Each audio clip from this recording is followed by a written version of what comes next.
तो नमस्कार। लोकतंत्र का पर्व चुनाव आ गया है बिहार में, इसी वजह से मैं आपके सामने हूँ। और रामचरितमानस की एक चौपाई है कि ग्रह ग्रहित पुनि बात बस तेहि पुनि बीछी मार तेहि पियाई वारुणी कहाहु का उपचार। एक तो जिसके ग्रह कुग्रह हो और उसको गठिया वाता का रोग भी हो, मजे की बात, उसको काट बिच्छू ने लिया हो, दर्द और बढ़ेगा। अब उसको आप पिला दो शराब और कहें कि यही है तुम्हारा उपचार। जन्म हुआ था नागरिक की हैसियत से, नागरिक शास्त्र की कक्षा में यही पढ़ाया जाता है। बन के रह गए हैं मतदाता, साल में 2 बार उपयोग, कभी सोच के देखिएगा। अब इस वारुणी को इस चुनावी समय में, जब कोरोना काल चल रहा है, सरकार के पास पैसे नहीं है, केंद्र सरकार के पास पैसे नहीं है, तो आपको इस दवाई को लेके अलग अलग वैद्य आए हैं कि आपके उपचार के लिए एक दवाई है। ये बिहार पे इसलिए लागू होती है कि आप देखें कि बिहार के ग्रह वैसे भी कुग्रह हैं। स्वास्थ्य नहीं, शिक्षा नहीं, रोजगार नहीं, तो कुग्रह ही हुए। तो गठिया वाता का रोग भी है, ऊपर से कोरोना नाम के बिच्छू ने भी काट लिया। नीति आयोग का अगर डेटा आप देखेंगे पिछले 30 सालों को, तो आपका बिहार हमेशा दूसरे या तीसरे पायदान पे रहेगा, स्वास्थ्य में, शिक्षा में और प्रति व्यक्ति आय में। लेकिन खुश मत हो जाइए, तीसरे या दूसरे नंबर पे आप नीचे से आएंगे, ऊपर से नहीं। ऊपर आपके लिए जगह कहाँ है? आप तो चुनाव जब होगा तो देखेंगे कि कौन की बोला, अरे ऐसन कह दल के अब फलन माई जतिया कहे तो एकरे वोटबा देवे के चाहिए हो, एकर हवा है। यही है। बिहार चुनाव का जैसे ही ऐलान हुआ तो सारे न्यूज़ चैनलों ने बिहार के बारे में ये दिखाया कि यहाँ इस जाति के इतने मतदाता हैं, इस जाति का इतना वोटर है, और इसी वजह से एक गठबंधन है, उसके विपरीत एक गठबंधन है, उसके विपरीत एक महागठबंधन है, और उनके वोटों को भी जाति के फैक्टर पे काटने के लिए एक और गठबंधन है। खैर, तो अभी 3-4 वैद्य आपके पास वारुणी मदिरा लेके आए हैं चुनावी दौर में कि आपको इतने सारे कुग्रह लगे हैं तो हम आपका उपचार करेंगे। एक वैद्य कह रहे हैं हम आपको 19 लाख नौकरियां देंगे, जिनका एक गठबंधन है जेडीयू और बीजेपी का, अगर मैं गलत ना हो तो। दूसरे वैद्य हैं, वो कहते हैं हम पहली कलम से 10 लाख रोजगार देंगे। एज ए मतदाता, एज ए नागरिक, आपका यह जानना जरूरी है कि पिछले साल ही, जो साल ये चल रहा है वर्ष, इसमें बिहार सरकार का कुल बजट 2 लाख करोड़ का है, जिसमें बिहार सरकार की कुल आय मात्र 1,60,000 करोड़ के आसपास है। मतलब 40,000 करोड़ के लिए उसे केंद्र सरकार के पास हाथ फैलाने हैं। ये 40,000 करोड़ ना मिले तो कई योजनाएं, जो कि तकरीबन अभी 71 विधानसभा में जो चुनाव है उसमें कोई 126 या 120 योजनाएं रुक चुकी हैं, पैसा नहीं है। हो सकता है अगले महीने से चुनावी पर्व बीतने के बाद सरकार को पेंशन और सैलरी देने में भी तकलीफ हो जाए। तो जहां आपकी जीडीपी नहीं है, जनसंख्या 9.86% का कंट्रीब्यूशन करती है, वहां बिहार का GDP contribution towards your nation, आपके देश के लिए 2% भी नहीं है।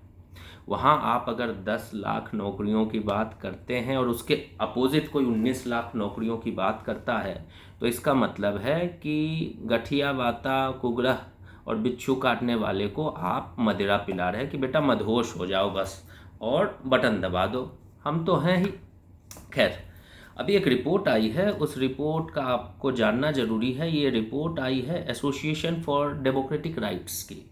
इसने जो चुनावी हलफनामे, शपथ पत्र दायर किए गए हैं, उसमें की स्क्रूटनी करके इन्होंने रिपोर्ट दायर किया है, और इन्होंने कहा है कि पहले चरण में कुल 71 जो सीटों पे चुनाव लड़ेंगे, वहाँ कुल 1066 उम्मीदवार हैं। इनमें से 244 उम्मीदवार ऐसे हैं जिन पे संगीन आपराधिक मुकदमे हैं। संगीन आपराधिक मतलब मिनिमम 5 और मैक्सिमम उम्र कैद, और ये चुनाव लड़ रहे हैं। अभी जब 243 का आंकड़ा जारी होगा तो स्थिति और भी गंभीर होगी। सीधी सी बात है, आप सोचिएगा। अब आप सोचेंगे कि आप पहले चरण में वोट करने जा रहे हैं, किसको वोट करेंगे, किस लिए वोट करेंगे? अरे कौन सा चुनाव जी रहे हैं आप? और जिनको वोट करेंगे वो जीत के क्या करेंगे? क्योंकि ये रिपोर्ट तो यही कहती है। मज़ा ये है जो उम्मीदवार करोड़पति है वो अपराधी है, और जो अपराधी है वही करोड़पति है। बड़े कमाल का लोकतंत्र है, और इसी लोकतंत्र का पर्व 28 अक्टूबर से शुरू होने वाला है। अब बड़े कमाल का खेल है, पार्टियों का नाम लें, इनका संकलन बड़ा शानदार है, चाहे वो जदयू बीजेपी हो, कांग्रेस आरजेडी हो या एलजेपी हो, किसी भी बड़ी पार्टी का नाम लें, उनका जो बट्टा है, दौड़ा है, जो कि छठ में लेके जाते हैं सर पे, बड़ा शानदार संकलन है फलों का। जरा देख लीजिए, 71 सीटों पे कुल खड़े उम्मीदवारों में 29 ऐसे हैं जिन्होंने महिलाओं पे अपराध किया है, 3 ऐसे हैं जिन पे बलात्कार के मुकदमे हैं, 21 ऐसे हैं जिन पे हत्या का आरोप है, इनमें से एक पे 6 हत्या का आरोप है, और बाकी ऐसे नहीं है, किसी पे 2, किसी पे 3, 4, 5, मैक्सिमम 6। और 62 ऐसे हैं जिन पे हत्या की साजिश यानी 307 की धारा लगी है। अलग अलग पार्टियों से आपराधिक उम्मीदवारों का संकलन तो शानदार है ही, और मज़े की बात देखिए, जो अपराधी है वो रईस भी है। दूसरा गठबंधन जो 10 लाख रोजगार देने की बात कर रहा है, 42 उम्मीदवार ऐसे हैं जिन पे मामले चल रहे हैं, 53 उम्मीदवार करोड़पति हैं, और मज़े की बात 42 में से 31 पे गंभीर आरोप है। गंभीर मतलब 5 या मैक्सिमम उम्र कैद। जदयू और बीजेपी के भी कुल 55 करोड़पति हैं, और 55 में से 23 उम्मीदवार ऐसे हैं जिन पे गंभीर आपराधिक मामले चल रहे हैं। उम्मीद है 243 में से कुल में से 100 ऐसे ही उम्मीदवार आएंगे, और फर्क नहीं पड़ता वो इस गठबंधन के हों, उस गठबंधन के हों, महागठबंधन के हो। इनका प्रचार माननीय प्रधान सेवक करें, कैबिनेट मिनिस्टर करें, राहुल गांधी करें, कोई भी कर सकता है, या लालू जी के सुपुत्र करें, या खुद लालू यादव करें, कोई फर्क नहीं पड़ता। लेकिन यह प्रचार अपराधियों का ही करेंगे और किसी का नहीं करेंगे। ये फेडरेशन ऑफ डेमोक्रेटिक राइट्स की रिपोर्ट है, शपथ पत्र से ली गई है, मेरी कोई अपनी बात नहीं है, आप चेक कर सकते हैं। और 3-4 दिन पहले ये दैनिक जागरण के भी पृष्ठों पे अलग अलग करके आया था। सोचने वाली बात है और सचेत करने वाली परिस्थिति है। भविष्य रचने जा रहे हैं आपने, हमने तो अपनी आधी जिंदगी जी ली, भविष्य का देखें। जो भी 5 साल, 6 साल, 8 साल के नव युवक होंगे कल, उनके लिए कौन सी सड़क बना रहे हैं, सोचिएगा। अब चलते हैं इन पे कि एलजेपी के 30 उम्मीदवार करोड़पति हैं और 24 पे आपराधिक मामले चल रहे हैं। 24 में से 20 पे गंभीर आपराधिक मामले हैं। अब मजे की बात देखें, इन 71 विधानसभा का अगर आकलन करें तो 55% आबादी गरीबी रेखा से नीचे है। 120 योजना मैंने पहले भी कहा फंड की वजह से ठप पड़ी है, लेकिन कोई 19 लाख, कोई 10 लाख नौकरी के वादे कर रहा है। हर दूसरा व्यक्ति बेरोजगार है, सच है, आप अगल बगल देख लेंगे। अब जो है मज़ा यहाँ ये है कि अभी चुनाव आयोग ने खर्च की रकम भी बढ़ा दी है।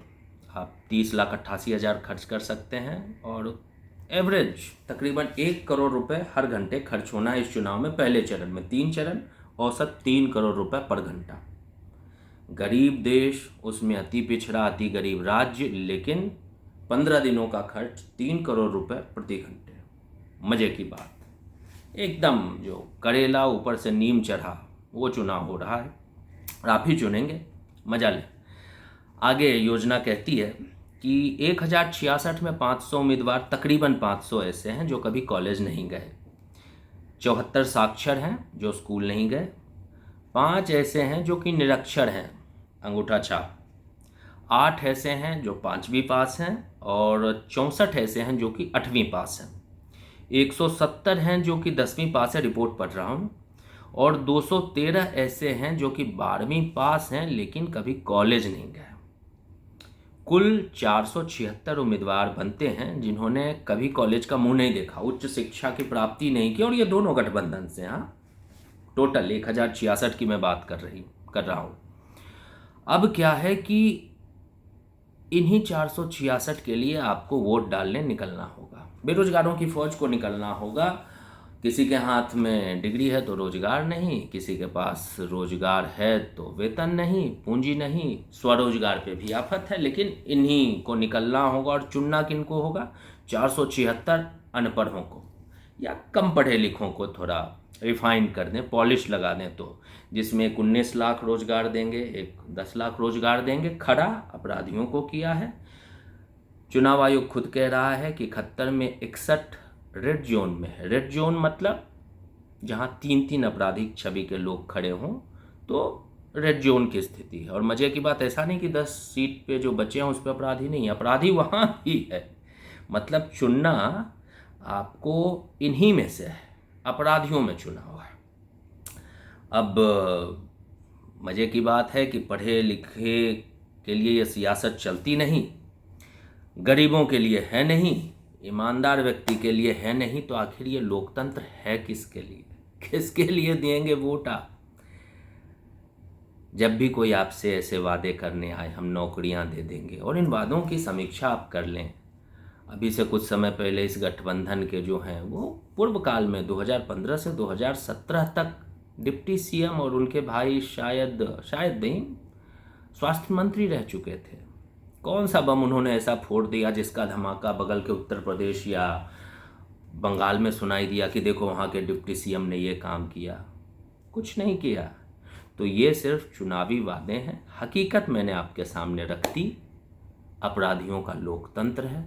जो भी आपसे वोट मांगने आए 10 लाख 19 लाख नौकरियों के नाम पे, आप उनसे ये सवाल ज़रूर पूछें कि जब पैसा ही नहीं है तो आप नौकरी कहाँ से देंगे? पैसा नहीं है आपके पास, जीडीपी नहीं है। जीडीपी नहीं है इसकी वजह है कि आपके पास उद्योग धंधे नहीं हैं। उद्योग धंधे क्यों नहीं है? उद्योग धंधे एक दिन में लगते नहीं, एक समय काल चाहिए, 15 साल 20 साल। जब कोई राज्य सतत संघर्ष करता है, उसके नागरिक वहाँ मेहनत करते हैं, तभी किसी राज्य में उद्योग धंधों की परिभाषाएं गढ़ी जाती है। तो यहाँ तो 15 साल इनका संघर्ष है, उसके 15 साल उनका संघर्ष था, जो कि चरवाहा विद्यालय बना रहे थे। अभी 2 साल का फेज जहाँ दोनों साथ मिल के चले, तो वहाँ भी तो मुझे कभी नज़र नहीं आया कि एज ए स्वास्थ्य मंत्री किसी ने कह दिया कि हम 1000 करोड़ में एक एम्स बनता है तो हम अगले 5 सालों में 2 या 3 एम्स तो बना देंगे। तो जब सत्ता थी उन्होंने ऐसा कुछ किया नहीं। अभी सत्ता नहीं है तो पाने की ललक में आपको बेवकूफ़ बना रहे हैं। इसमें कन्हैया कुमार जी भी शामिल हैं। ये वही कन्हैया कुमार हैं जिनका विरोध लालू यादव ने 2019 की लोकसभा चुनाव में किया था, क्योंकि उस समय तेजस्वी स्थापित हुए नहीं थे और कन्हैया की बातों से उन्हें डर था कि कहीं ये बिहार में अपनी पकड़ ना बना ले। अब वो डर ख़त्म हो गया है। तेजस्वी का फैक्टर थोड़ा या ज़्यादा आप समझें वो चल रहा है, तो इनको लगा कि भाई अब कन्हैया को भी भेज दो। अभी कन्हैया जिन चीज़ों का विरोध करते हैं उन्हीं चीज़ों का भी समर्थन वो मंच पे जाके कर रहे हैं। तो आपको बेसिकली बेवकूफ़ बनाने की बात है। आप सतर्क रहें, सजग रहें और अपने मत का प्रयोग देख समझ के करें, क्योंकि भविष्य गढ़ने की परिभाषा आप लिखने जा रहे हैं। आखिरी बात ये कहूँगा, रामचरितमानस की ही बड़ी सुंदर चौपाई है, जिस पे लागू करना हो कर दें आप, कि तुलसी जा राम जान के छोड़ जगत उपचार, 9 के अंक ही आत हैं लिखत पहाड़ हजार। हे तुलसी, राम की इच्छा जान के इस जगत का उपचार छोड़ दो। इंसान का व्यक्तित्व वैसा ही है जैसे 9 का पहाड़ा, कितना भी लिखो कुल योग 9 ही आएगा। आप पढ़ के देख सकते हैं। 9 9 81, 8 1 9, 27 9 3 27, 7 2 9, किसी से गुना कर दें वो रहेगा 9। तो जनता को समझना है। हो सकता है आपके बीच कोई निर्दलीय हो, लेकिन वो आपके लिए 24 घंटे नहीं तो 7 घंटे और हफ्ते के 5 दिन उपलब्ध हो, कर्मठ हो, लेकिन उसके पास कोई जाति का ठप्पा ना है, उसके पास कोई सिंबल नहीं है। तो ऐसे लोगों को चुन के वोट दें। इन्हें जो इन्होंने हमें जमूरा समझ रखा है और ख़ुद को मदारी समझ के पटना या दिल्ली में बैठते हैं, इन्हें मदारी ना बनने दें। इन्हें समझाएं कि आप जमूरे हैं, आपने अपराधियों को, निरक्षरों को टिकट दिया है और आप ये चाहते हैं कि हमारे लिए कानून बनाने विधानसभा के लाल गलीचे पर चढ़ के जाएं और वो लाल गलीचा जो कि हमारे आपके खून पसीने की कमाई से रंगा हो, ये आप पे निर्भर करता है। आप होने देंगे, नहीं होने देंगे, या वही 15 साल बनाम 15 साल, वही दिल्ली बनाम पटना की राजनीति में उलझे रहेंगे। नमस्कार।